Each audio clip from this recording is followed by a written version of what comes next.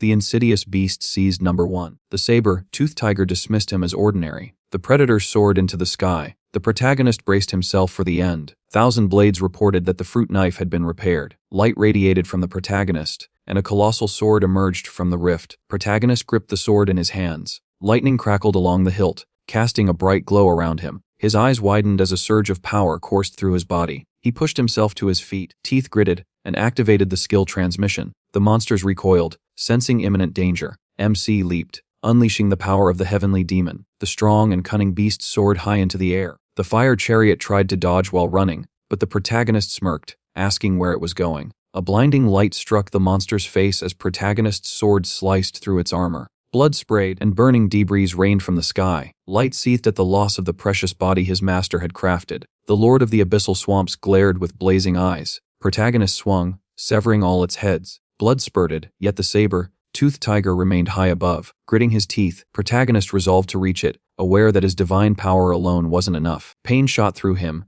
sensing an opening. The beast lunged from the sky, but hesitated as protagonist's body radiated a blue aura. The system reported that Miri's seal had been lifted, granting her transcendental potential. Protagonist realized only one follower remained to complete the mission. Clenching his fist, he raised his blade, ready to unleash his full power on the enemy. The Lord of the Abyssal Swamps regenerated its severed heads, mocking the sword as useless against its immortality. Squinting, protagonist found this amusing. A notification confirmed the enemy's infinite regeneration. Its head surged forward, but the sword itself spoke, taunting the Hydra as already dead. One by one, its heads melted away and dissolved, leaving the monster in disbelief that it had been felled by an ordinary blade. A giant eye appeared overhead, and the Hydra's heads disintegrated completely. The notification confirmed its defeat. The sword absorbed the dark energy. A black aura enveloped protagonist, filling him with renewed strength. Suddenly, 2 burning eyes appeared above. Before he could react, a formidable and insidious beast dived from the sky, declaring that the wings of the wind would tear him apart. The tiger flapped its wings with immense force. Protagonist opened his mouth in fear, bracing himself for the next battle. Something shot straight toward the target. The boy steadied himself. The protagonist frowned, breathing hard, while the weapon mocked him. He gritted his teeth and cursed under his breath. All of a sudden, the monster began to shake. Something was pounding inside its body. Stunned, the protagonist suddenly had an idea. The creature collapsed onto the ground, dust rising everywhere as its stomach twisted violently. It opened its mouth in agony, as if something inside was tearing it apart. The beast's eyes rolled back in pain. In the next moment, Number 1 burst out of its body with a loud scream. The protagonist smiled in relief, glad that he had survived. With determination, Number 1 declared that he would find a way out. The protagonist gave him a thumbs up before turning toward the weapon and demanding to know its identity. The sword narrowed its eyes, sweating slightly. Annoyed by the silence, the protagonist stared at it carefully and then asked the 1,000 Blades for help, but none of them responded. Suddenly, flames ignited across the ground. The villain roared in fury at the destruction of his body. The protagonist was shocked that his rival was still alive. The man demanded more victims. The priestess offered 100 million, but he angrily rejected it and said he wanted everyone, 100 billion. Lightning flashed in his eyes as he ordered her to sacrifice them all. A massive army appeared, flames spreading among them as screams echoed everywhere. The protagonist clenched his teeth as the enemy grew even larger, flames swallowing everything around them. Stones heated from the intense commotion. The man lifted a massive rock, proudly boasting about his strength, and hurled huge boulders toward his opponent. Stone and fire collided, but the monster easily melted the rock and smirked. The fireman towered over the protagonist. The MC tensed and asked what he should do. The sword cursed before telling the protagonist to strike. Sweat ran down the protagonist's face. Lava had already formed beneath them, yet he tightened his grip on the sword, realizing there was no other choice. As he swung it, he activated the Number 1 sword demon skill along with the power of the heavenly demon. The enemy stiffened and groaned under the strike. The fireman laughed, mocking the weakness of the attack. The protagonist frowned, thinking the sword was unable to help, but the weapon's determined aura pushed him forward. The creature grinned widely, but in the next second it was sliced into 2 halves. It screamed in despair as a massive explosion burst out. The sword narrowed its eyes with satisfaction, proudly declaring its strength. This time, the protagonist remained conscious, unlike before. Then,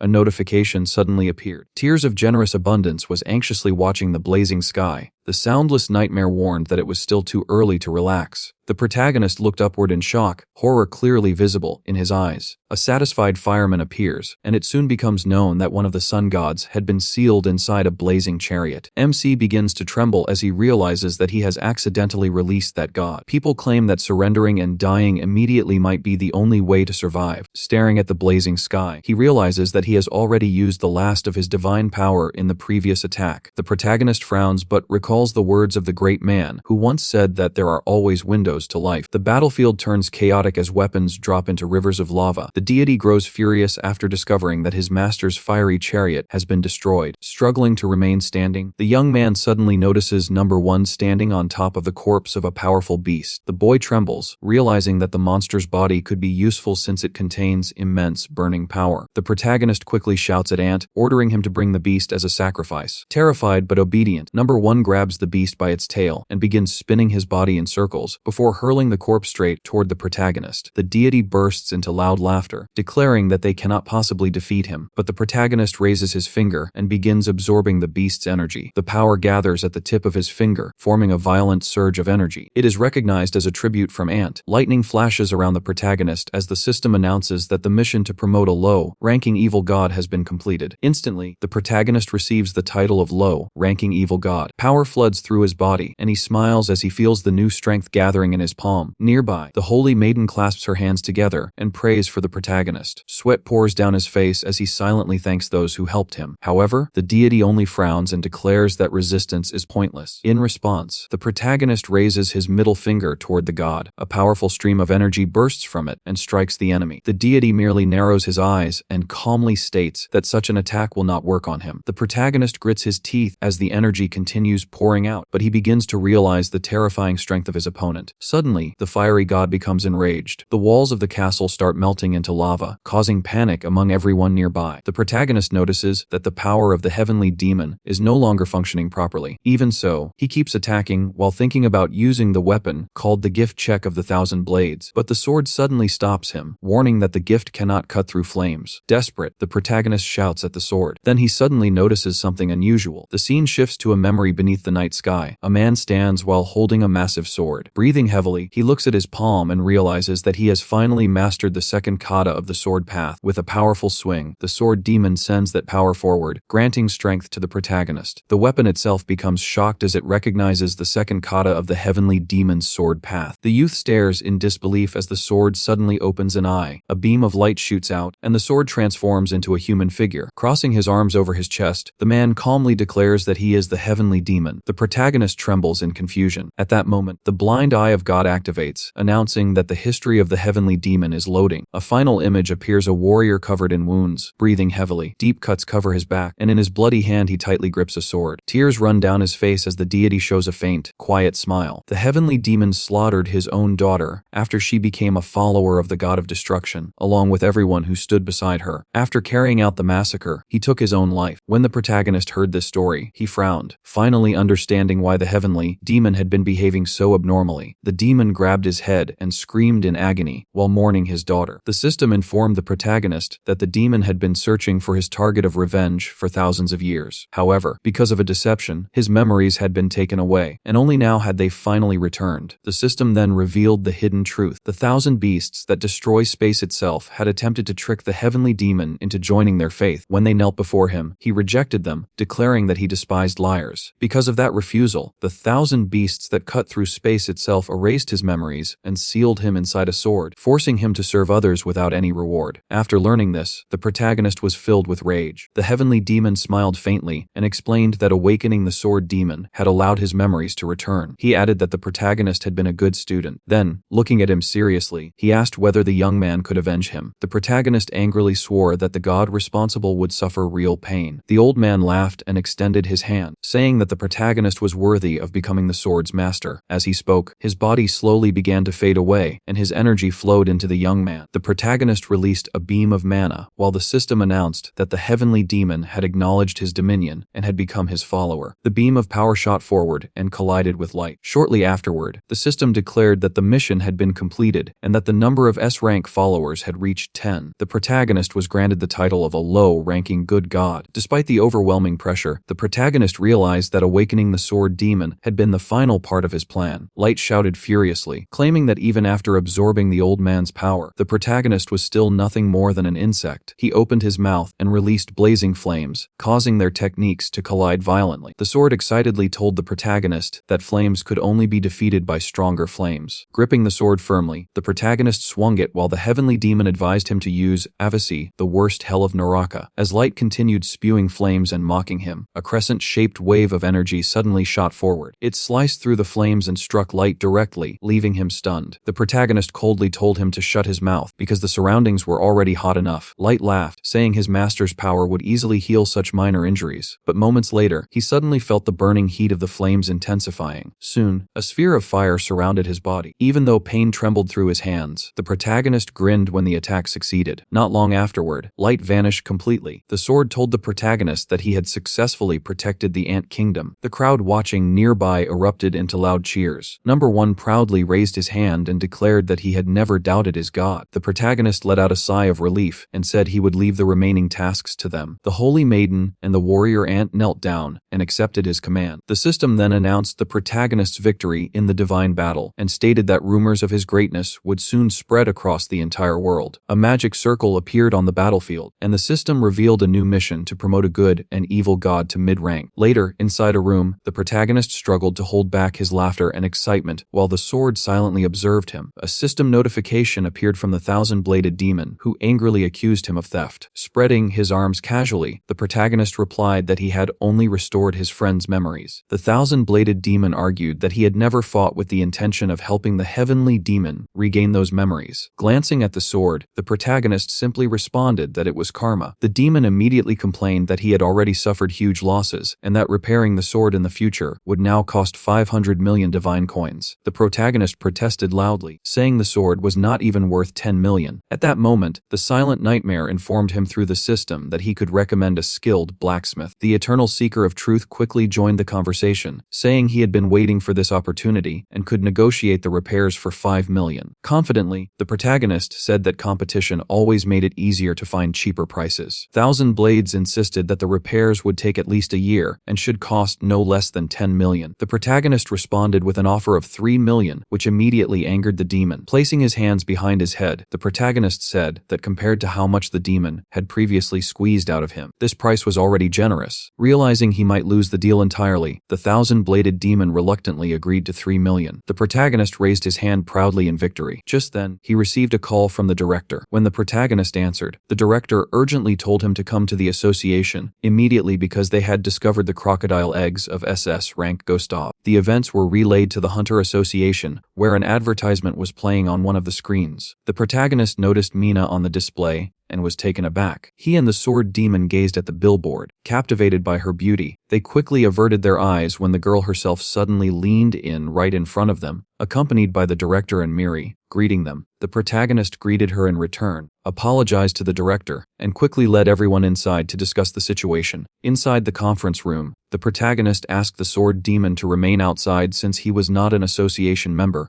and he agreed. Once inside, the protagonist saw that all the national S-class heroes had gathered, all because of some eggs. Yuan called him over, pointing to a seat and telling him and Mina to sit there, but Mina insisted on sitting beside the protagonist. The chairman stepped in, instructed everyone to take their seats, and announced that the egg would arrive shortly. Nino eagerly remarked that the crocodile egg would probably taste good. Everyone settled down. The protagonist noticed a girl wearing a penguin mask seated across from him, completely still and radiating a golden aura. He frowned when he was unable to assess her through the system, which made him uneasy. Meanwhile, Mina continued to stare at the eggs with excitement. When the egg was brought in, the chairman stood up and explained that it was the egg of Gustav, an SS rank monster transported from Africa. It was one of 100 eggs, and the only one that had not yet hatched. While others were still searching for the remaining offspring, the protagonist felt a chill run down his spine as he recalled how dangerous the crocodile was, realizing there could be 100 of them. All of a sudden, the egg began to shake and crack. Everyone stepped back as the crocodile's head pushed out. Some hunters thought it looked adorable, but the protagonist understood its chirping it had identified its mother's sworn enemy. He was stunned that he could comprehend it. The baby abruptly lunged at him, calling him its enemy. The protagonist perceived the attack in slow motion and gathered mana at his fingertip, thinking that as a low-ranking god, such threats meant nothing. Before he could respond, another hunter struck the crocodile and sent it flying backward. Gal Jongyuk was enraged. The cub slammed into the wall and tried to flee but was struck again. Shin Yu commented that its cute appearance had nearly deceived him. The cub whimpered, realizing it was about to die. Shin Yu asked the protagonist if he was alright, but he felt shaken and embarrassed that others had dealt with the danger before he could act. As he observed the S-class hunters, he became aware of just how powerful they truly were. Mina cried out, saying that crocodiles were frightening, while the director and Yuan angrily stated that the creature had crossed the line. The protagonist stared at the cub's trembling paw as it silently begged for help. Filled with anger, Gal Jongyuk lifted his leg to deliver the final blow. Just as the cub shut its eyes, bracing for death, an old man suddenly appeared, blocked the attack, and ordered Jongyuk to stop.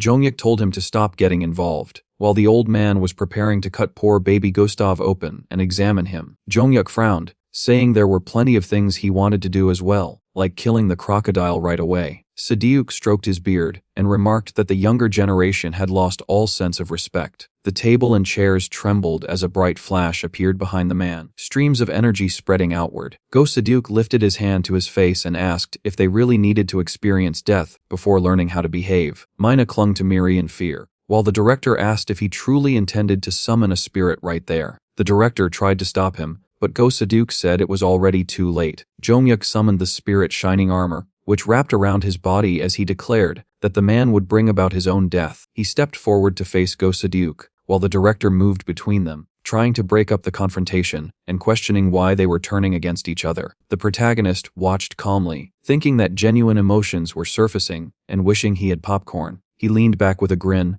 enjoying the rising tension. At that moment, baby Gustav pleaded for help, trembling as he called the protagonist God. The system announced him as a new follower and hinted that a small miracle might occur if he were saved. The protagonist chose to help, glancing at Jongyuk and Sadiuk still arguing nearby. A system window appeared, asking whether a low-ranking god would show mercy, with yes and no options, noting it could be done without anyone noticing. He selected yes. A soft glow surrounded baby Gustav, who opened his eyes before dissolving into pixels and vanishing. The clash continued as the director struggled to separate everyone. The protagonist soon realized he had been deceived when the crocodile disappeared, and at that moment, his phone rang. When he checked the screen, he saw the crocodile inside the game next to the Holy Maiden. The creature looked confused, yet strangely adorable. No one else seemed to notice its disappearance. Sadiuk accused Jongyuk and threatened to kill him, while others argued about whether the crocodile should be destroyed. The director continued trying to restrain them. Miss Penguin suddenly showed up behind the protagonist. Our boy nervously asked her to stay quiet, sweating since she had clearly noticed everything. She simply raised her hand cheerfully, said Penguin he, and walked away as if nothing mattered. Out of nowhere,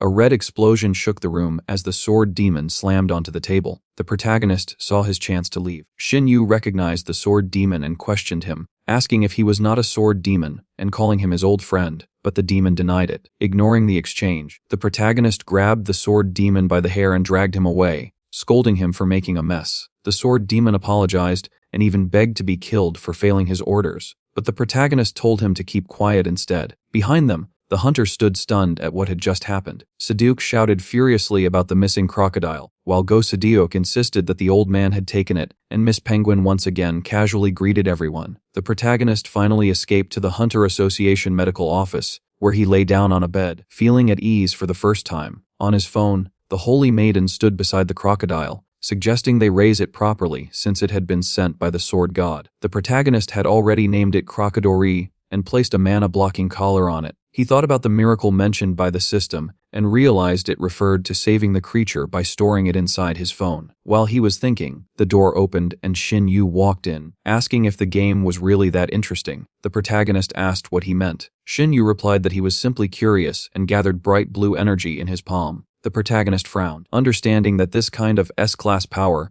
was usually used as a threat rather than for simple questions. Shin frowned as he looked at the protagonist sitting on the bed, saying he was curious about something and that it would be better if he received a satisfying answer. The protagonist frowned and clenched his teeth, thinking that it must be a common trait of S-classes to sound threatening even when asking simple questions. The guy rested his hands on the bed and agreed to listen, since he considered himself open-minded. Shin said he wanted to know what kind of relationship our boy had with the sword demon. The protagonist thought that he was his god, and that the other man was just his insane fanatic. But he decided not to say that out loud. Instead, he gave an awkward smile and said they were merely colleagues, reasoning that he worked as a teacher while the other acted as his assistant. So technically it was not a lie. The protagonist then noticed Shin's hand glowing with bright energy and wondered why he was speaking in such a hostile tone. Shin asked if the boy was also part of the Tri-faction. Surprised, the protagonist asked what he meant. Without hesitation, Shin clenched his fist and moved to strike, bringing his glowing palm toward the protagonist's neck. The boy could tell the attack was very slow, but he still didn't feel like fighting back. Just as he was about to activate skill transfer, the sword demon suddenly burst into the room, calling Shin a fool as he swung his sword, demanding how he dared to interfere with his god. The blade slammed into the floor, shattering it. Shin quickly leaped back and regained his balance, smiling as he said that the powerful sword demon had finally acknowledged him. The sword demon told him to stop speaking nonsense. Shin easily dodged, flipped upside down in the air, and asked why his calls had been ignored. Irritated, the sword demon launched another attack. Shin stepped forward, saying he was still no match, and blocked the incoming strike with a bright blue flash. He then complained that his number had been blocked. The protagonist was surprised to realize that the two of them knew each other. The sword demon angrily demanded if that was the reason Shin had been bothering his master. Shin then questioned whether the protagonist was truly the master. The sword demon firmly declared that the protagonist was the greatest swordsman, the sword god who had reached enlightenment, and ordered Shin to kneel. Shin refused, saying that the Tri-faction sounded more like a cult. The protagonist even imagined it as something ridiculous, like the 3 layers on a pork belly faction. Shin then prepared to reveal the truth, gathering his energy and saying that if he really was a sword god, he should be able to dodge his attack. He used the snake sword school technique, Poison Fang, as blue energy wrapped around him. The sword demon urged his master to demonstrate his greatness. The protagonist rose to his feet with a smile, wanting to test his strength after growing stronger from saving his ants. Believing that Shin would not die as an S-class, he activated skill transfer number 1, steel body, his muscles ripping through his clothes. Shin assumed this must be the power of the Tri-faction cult and charged forward with energy. To the protagonist, the attack appeared slow. He gathered lightning around his fist and prepared to counter. Both of them moved in at the same time, ready to collide. At that exact moment, Mina opened the door with an annoyed expression, asking why they were making so much noise. Everyone froze. The protagonist immediately thought that Mina just wanted to sleep. Shin asked what the mistress desired. Mina called him a bad uncle and activated mind control, targeting his heart. The protagonist tried to stop her, but bright energy surrounded her as she declared that anyone who troubled our boy must die. Mina tightened her fist, releasing dark energy, while Shin raised his arm to shield his face, as a burst of blinding light erupted from her punch. The man's eyes snapped open as he coughed. Shin suddenly collapsed to the ground,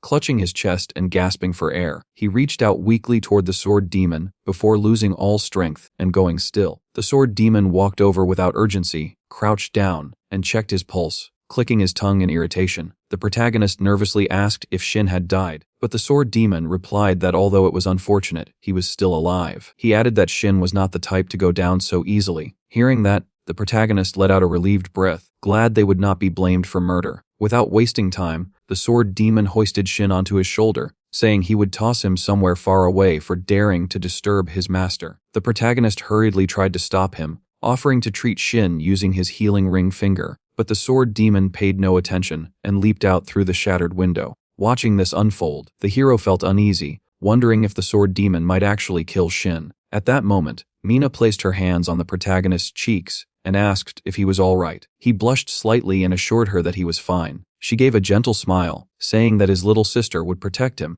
The protagonist frowned, thinking it made no sense since she was supposed to be the older one. Just then, Miri rushed into the room, alarmed after sensing a massive surge of energy. She looked around in confusion at the scene. While the protagonist attempted to explain, Mina still held onto his face. Miri then noticed the blood pooled on the floor and asked in shock if someone had been killed. Frightened, Mina grabbed her sister and said she wanted to go home. The protagonist softly asked Miri to take her back, and she agreed. After they left, the protagonist started wiping the blood off the floor with a mop, letting out a sigh as he worked. He wondered why someone like him, a god, had to deal with such chores, but accepted that someone had to do it. Soon, the system notified him that Tears of Generous Abundance had sent him a heart for performing a good deed. The protagonist felt strangely comforted, thinking of the unknown supporter as his only friend. Not long after, Mayong arrived and immediately noticed the blood. The protagonist awkwardly made an excuse, saying he had simply fallen. However, Myong appeared tense, holding onto her skull-shaped amulet. She revealed that her grandfather wanted to meet him and urged him to run. Confused, the protagonist asked why he needed to run and what her grandfather wanted. She explained that her grandfather had sensed Hades becoming stronger and wished to speak with him. Before leaving, she wished him luck and quickly walked away, silently apologizing to herself. The protagonist watched her departure, puzzled. When he glanced outside through the broken window, he saw a black car pull up. An elderly man stepped out with a confident smile. The protagonist immediately recognized him from the Hunter Association and realized he was Go Sedeuk, Myong's grandfather. Standing beside Sedeuk was a girl with long black hair, quietly smiling. Moments later, the academy's headmaster appeared and confronted Sedeuk, demanding to know his purpose there. The tension between them escalated quickly, with the director warning that he would kill Sedeuk if he harmed any students. Unfazed, Sedeuk calmly stated that he had only come to check on the academy where his granddaughter studied and to meet someone. When asked who, he revealed that he wanted to see the protagonist. This revelation shocked everyone present, including the protagonist himself. Later, inside the director's office, the protagonist sat across from Sedeuk and the girl, while the director observed nervously. The protagonist tried his best to remain composed and act naturally. Sedeuk smiled and asked for his age, and the protagonist replied that he was 23. Sedeuk then glanced at Many and commented that a 3-year age gap was just right.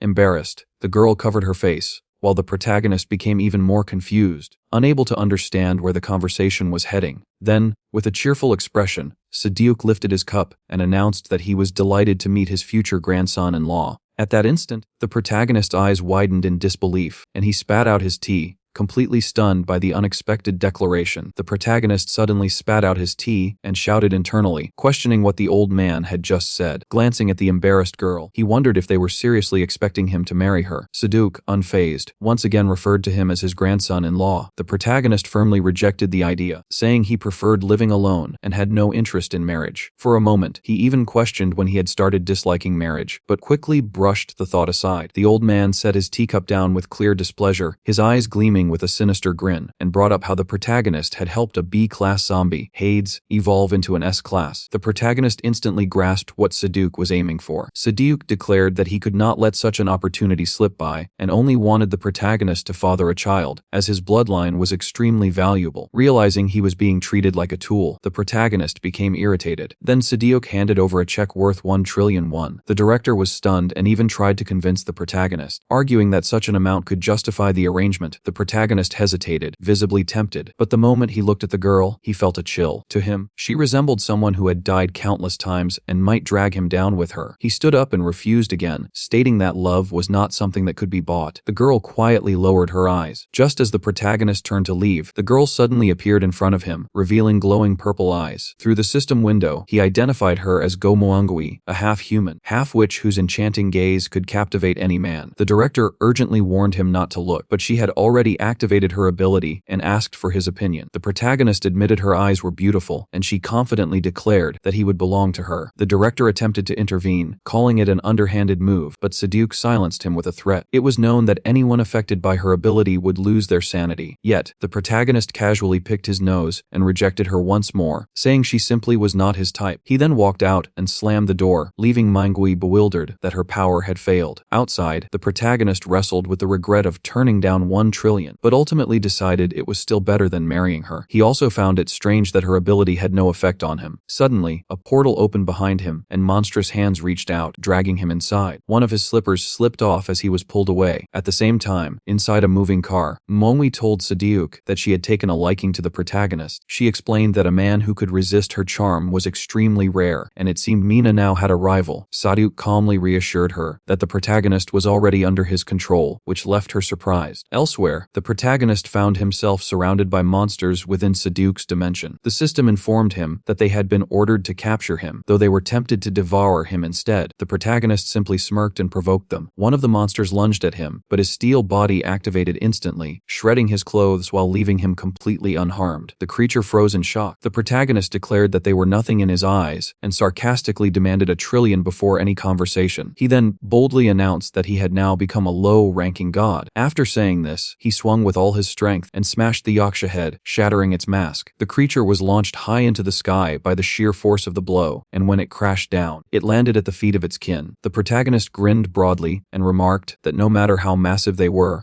still only flesh. Madness flickered in his eyes as he shouted, asking why the warriors were hesitating instead of attacking him all at once. In the very next moment, he charged in and began pummeling them relentlessly, darting through the air toward his enemies while taunting them, saying they were nothing more than a swarm of ants. Then, he raised the divine middle finger of God. A radiant light burst forth, illuminating the yaksha as a massive wall of terrifying magical energy surged forward. Fear spread across the warriors' faces, and even the undefeated yaksha fighters were overwhelmed and crushed, leaving the survivors soaked in cold sweat, questioning whether he was truly a god. When the energy finally faded, the protagonist stood atop the fallen bodies of his enemies. He then turned and noticed two remaining yakshas, quickly realizing they were their leaders. The male was the yaksha general under Sadyuk, once a follower of a powerful and cunning beast. The female was another yaksha general, formerly devoted to the night of vivid sexual fantasies. Crossing his arms, he wondered if they served evil gods, but then his attention was caught by their 5-colored irises, reminding him of Mingui eyes. Without warning, the yaksha general lunged at the protagonist. Before his companion could intervene, his fist had already reached him. The protagonist remained calm, lifting his index finger and activating the crushing index finger of God, instantly slamming the general into the ground. Witnessing this, the female warrior was stunned and questioned whether he was the rumored young god who was immune to her charm. Instead of fighting, she stepped forward, dropped to her knees, and pleaded for mercy through telepathy. Puzzled, the protagonist activated God Blind Eye and looked into her past. Before she became a yaksha, she had been Lilith, the daughter and follower of the night of vivid sexual fantasy. Her goddess had been defeated by the god of destruction and now required the souls of powerful and innocent S-class individuals to recover. Lilith was sent to Earth, where she encountered Go-Saduk. Her charm did not work on him, and instead, she fell in love, married him, and bore his child. Later, she was fatally injured by the abyssal dragon serving the god of destruction. In desperation, Sadyuk begged her to form a contract, offering their daughter's soul in exchange for his wish. Realizing that she was Mingui grandmother, the protagonist reflected on the idea of trading souls for wishes. He concluded that Sadyuk had transformed her into a yaksha, so they could remain together forever. A message from Generous Abundance appeared in the system window, requesting mercy, and the protagonist accepted, commenting that it was not a bad idea. If she became his follower, he would gain another S-class ally, possibly even 3, counting Sadyuk and her granddaughter. With that decision made, the protagonist activated his title as the good god. A halo formed above his head, catching him off guard. He placed his hand on Lilith's forehead and used the healing ring finger of God, expecting to restore her. Instead, her face began to melt, and the surrounding warriors cried out in agony. Confused, he checked the system and discovered that they were undergoing purification, and replacing evil with good came with intense pain. Their forms began to change as wings sprouted from their backs. Lilith smiled, feeling as though she had been reborn, while a notification announced that through the protagonist's grace, they had become angel warriors. The protagonist looked around in surprise and saw that they had grown smaller, now floating gently in the air with serene expressions. Near a floating sphere, a girl spread her wings and opened her eyes. She declared that Lilith had returned, but immediately after, she denounced her as a vile traitor. The protagonist rested his hand on his chin, looking puzzled as he muttered that he had assumed the grace of rebirth would trigger a random evolution effect, yet he never expected it to turn out like this. A notification then appeared before him, explaining that Generous Abundance had done everything he could for now, as he was only a low-ranking god, and the protagonist would simply have to accept it. After reading the message, the boy paused briefly, then agreed, adding that he needed to speak with Seda quickly, or he might end up dying soon. Inside the Immortal Guild's apartment complex, Go-Saduk stood in his office near the wide window, with a photograph of his wife and newborn daughter placed neatly on his desk. Staring into the distance, he angrily criticized the protagonist, questioning how he dared to reject the position of his grandson-in-law and calling him a foolish, ignorant brat. Suddenly, he turned around with a crazed grin, claiming the boy had already been dealt with. The old man then opened the gateway to his personal dimension, a portable hell feared even by S-class hunters, and commanded the warriors to release the protagonist. All at once, the dark aura shifted into a bright and comforting light. The protagonist stepped out of the portal and casually asked if Sadyuk had summoned him. Fear filled the old man's eyes as angelic figures appeared behind the protagonist. Glancing around, the protagonist calmly remarked remarked that the office looked nice before pointing at Seduc and stating that his chest needed immediate healing. Startled, Seduc stepped backward, realizing he could no longer sense his warriors or even Lilith. Overcome with panic and anger, he grabbed the protagonist by the throat and demanded to know what he had done. At the same time, a massive magical silhouette began forming behind him. The protagonist understood that Seduc needed to be healed as soon as possible, but the old man's fury only continued to intensify. Having no other option, the protagonist activated the crushing index finger of God. Seduc's expression twisted in agony as he fell to his knees, his power draining away before he collapsed, coughing up blood. When the protagonist checked the system window, it revealed that Seduc had become a victim of the night of vivid sexual fantasies. At that moment, Lilith appeared in an angelic form and hurried toward him. She cried out as Seduc faintly recognized her presence. She told him that the protagonist had brought her back, and although she existed only as a spiritual being, she could finally see him again. Holding his face while tears streamed down her cheeks, Seduc tried to speak, but blood spilled from his mouth instead. Without warning, a dreadful presence surfaced. A cracked eye manifested, burning with rage over Lilith's betrayal. The entity declared that such betrayal would not be forgiven and began gathering an overwhelming amount of mana, intending to make Seduc suffer before consuming his soul. Determined to protect them, the protagonist used the crushing index finger once more, pressing it against Seduc's collarbone. The mark engraved on his body started to break apart. At that moment, he realized the technique functioned like a switch, capable of shutting down the seal. A thunderous voice echoed as a massive crack tore through the wall, releasing an eruption of powerful magic. The night of vivid sexual fantasies fully emerged, revealing herself as the lingering essence of a once powerful goddess. The protagonist remained composed, remembering that he had already faced a similar being before. Without hesitation, he summoned the sword of the heavenly demon and charged forward, crashing through the building's glass. Fueled by anger, he delivered a decisive strike, cleaving her body in half. After landing in front of a panicked crowd, he told them to flee immediately. The entity soon regenerated, enraged, proclaiming that even low-ranking gods would not dare confront her true form. Spreading her wings, she demanded that they witness her real power. Unimpressed, the protagonist told her to go ahead, remarking that she did not seem any different to him. At that moment, Generous Abundance spoke again, catching the protagonist off guard, as he questioned how such a being could possibly be comparable to the god of destruction. The fallen goddess's form shifted rapidly. Horns sprouted from her head, and a chilling grin spread across her face. Her eyes blazed with fury as she fixed her gaze on the protagonist. Clenching his teeth, he admitted to himself that she looked genuinely terrifying. Out of nowhere, Silent Nightmare proposed a deal, offering to handle the goddess in exchange for 10 million human sacrifices. The protagonist dismissed it outright, telling the stalker to get lost. Soon after, Thousand Blades suggested killing Seduc. Caught off guard, the protagonist noticed that Seduc was still in his office alongside Lilith. In his stat window, it stated that he was an earth dweller bound by fate to the night of vivid sexual fantasies. Lowering his head, the protagonist wondered what more he could expect from such a mercenary god. If not for Seduc, this lingering fragment of the goddess would never have appeared. Grinding his teeth in anger, he swore to reach a happy ending, since he had never written a bad one before. Looking at the night of vivid sexual fantasies, he observed that although she had once stood on par with the god of destruction, she was now only a weakened remnant. The goddess's eyes shone as her power gathered. She boasted that she had conquered countless worlds, even while being overlooked in them. Firing enormous beams from her eyes, she declared that despite her weakened state, she would recover her strength and crush the newly ascended low-ranking god. The protagonist lifted his hand and activated number 1 along with Mina's skill transfer. Seduc shouted at him to escape, insisting that even a dozen S-rank hunters would not be enough to defeat her, but the protagonist paid no attention. He focused and prepared his counterattack. In the next instant, he struck the incoming beams, unleashing a powerful magical force, a fusion of steel body and telekinesis, which shattered the goddess's attack. Shocked, the knight of vivid sexual fantasies realized she was being overpowered. His attack slammed directly into her face, sending her flying out of the portal as she screamed and called him a little bastard. Seduc yelled in disbelief, unable to comprehend the protagonist's strength. A faint smirk appeared on the protagonist's face as he briefly considered a bad ending, especially since Seduc kept referring to him as his son-in-law. Suddenly, the goddess's enormous and horrifying face reappeared in the sky. Raising his fist once more, he got ready for another clash. He activated the crushing index finger of God and commanded the rift to close. The portal started sealing, but the goddess forced it open, leaving a gap as she mocked him for being just a low-ranking god. She then unleashed another massive beam from her mouth. A deafening explosion erupted, scattering debris in all directions. Seduc cried out in panic as the protagonist was slammed to the ground. With what little strength he had left, the protagonist admitted her overwhelming power. The knight of vivid sexual fantasies, her eyes blazing, declared that he had no chance of stopping her. He shut his eyes for a moment,